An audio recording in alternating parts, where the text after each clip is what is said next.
Family hears horrid sound in the dark, so they went to investigate. An Oklahoma family was sitting on their front porch when they heard some unsettling sounds in the distance. They immediately called the police to report it, but when law enforcement arrived, they didn't find anything. The next morning, the family couldn't shake the feeling that something was wrong out there, so they went to investigate. It all started when 9-year-old Hudson Shaw spent the night with 8-year-old Zoe Mattingly, who's her friend and neighbor.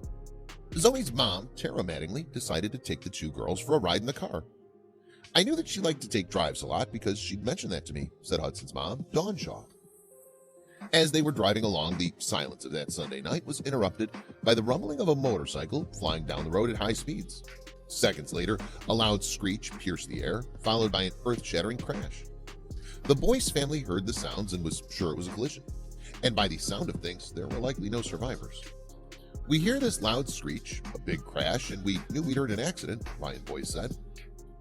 They called the police at about 11 p.m., but the responding officers couldn't find any signs of a wreck. The Boyces went to bed that night, only to wake up the following morning with a strong sense that someone needed their help. "My brother couldn't shake the feeling that somebody was out there hurt. Somebody could be dying," Ryan Boyce said. He drove out here by himself and found the accident and immediately called the police.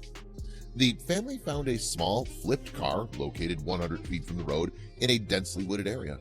Off in the distance, there were two bodies, later identified as Tara Mattingly and Zoe Mattingly.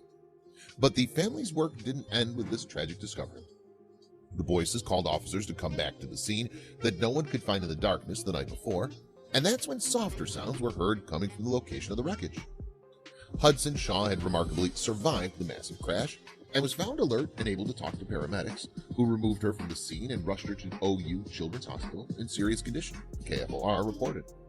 The sole survivor had sustained multiple fractures to her arm, clavicle, pelvis, back, and ankle, but she didn't suffer any injuries to her internal organs or brain. Dawn Shaw had no idea what happened to her daughter until her neighbor told her that his wife and two girls never came home. "I just immediately started praying, and I was just praying that God protects her and keeps her safe." Dawn rushed to her daughter's side at the hospital, where she discovered that Tara and Zoe didn't survive the crash. She said she saw Zoe and crawled over to where Zoe was, and they found her with her arms cradling Zoe's head, Dawn said. "It was just devastating.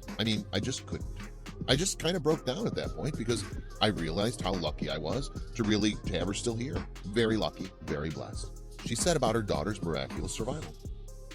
Ryan Boyce is eternally grateful that his brother spoke up and couldn't ignore the nagging feeling, prompting him to look into what he knew in his heart had happened.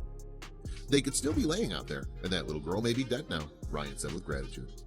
"Thankful to have been a godsend to this little girl who may not have made it another day out there alone. We could have been there at the last minutes of her saving point," he added. The Boyces didn't know this family, but they still felt compelled to help. "I'm just praying for that family, whoever they are. I don't know who they are yet, but God bless you," Ryan said. Had it not been for this faithful family listening to what God put heavy on their hearts, the situation could have very well ended in 3 lives being lost. These people were the little girl's heroes that day. These good Samaritans know that God used them for his glory and to save this child. Her life was spared that night for a reason. She has a purpose to fulfill on this earth, and God has a plan for her.